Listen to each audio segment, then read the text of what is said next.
Hello friends.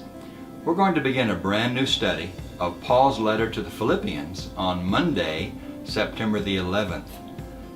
I hope you're planning to join us and become a part of this online study group. It's going to be a great study of a very good book. Philippians is one of Paul's most personal letters. He was as close to the church in Philippi as he was to any group of people. Well, we're going to read and pray through this book over the next 3 months, so we're not going to be in any big hurry.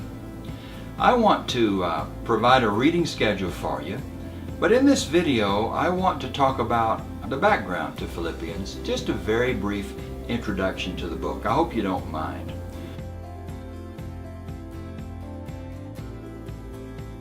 First of all, let's talk about Paul's history with the church in Philippi.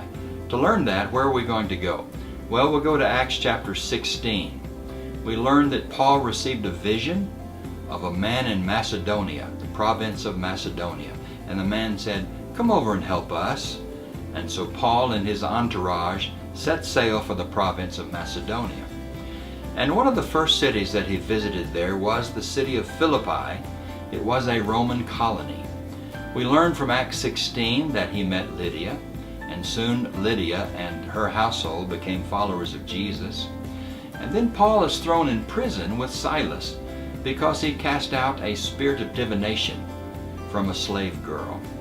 But in prison, well, he met the jailer and others, and there was a great earthquake, and the story goes that the Philippian jailer and his household became Christians.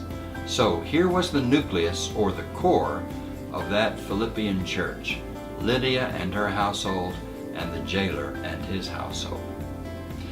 This church, as I said, was very close to Paul over the years. They helped him on many occasions with his financial needs.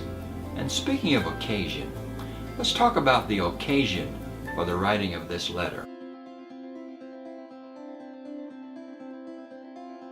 What motivated him or compelled him to write it?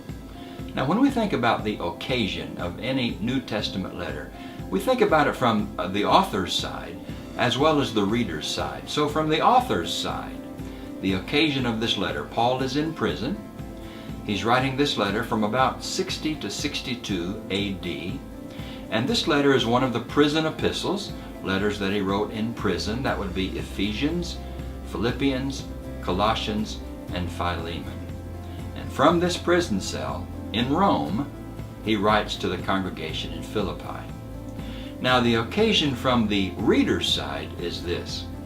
The church in Philippi sent Epaphroditus to Paul with a gift. I'm sure he also informed Paul of some things that were going on in the church in Philippi. Paul decides to send Epaphroditus back to Philippi because he had become ill. And so he writes this letter probably to address some of the concerns that Epaphroditus had raised. And so what were those concerns? Well, we might think that Epaphroditus mentioned something about possible disunity in the church there, because he mentioned in chapter 4 verses 2 and 3 that 2 women who were leading women in the church were having a hard time getting along. That would be Euodia and Syntyche. And it may be also that there was a threat from the outside, an external threat raised by some Judaizing teachers. Chapter 3 tells us about that potential threat.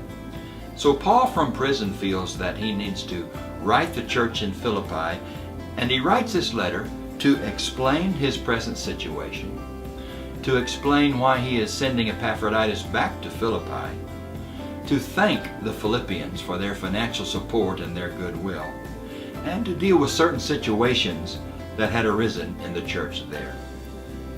In short, Paul is concerned for their spiritual health, and so he writes this letter to encourage them.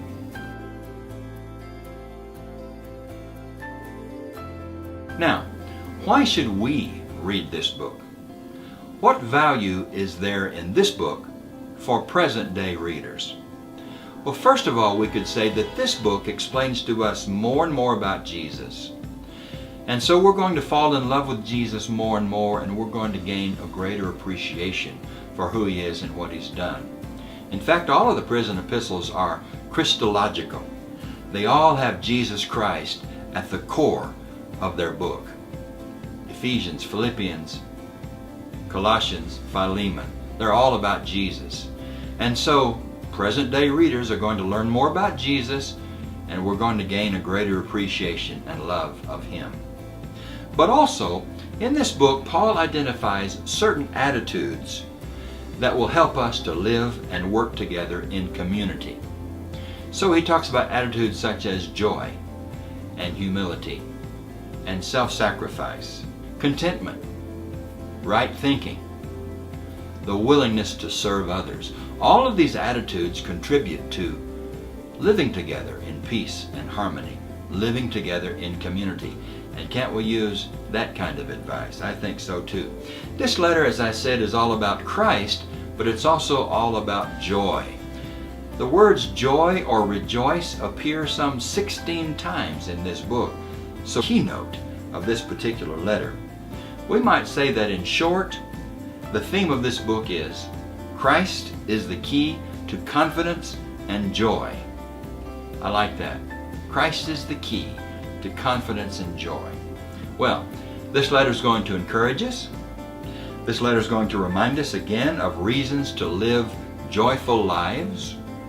And this letter is going to help us to live with others day to day. So it's going to be a great reading and a great study, and I hope you will join us. And if you have any questions about this particular study, don't hesitate to drop me a line, text me, email me.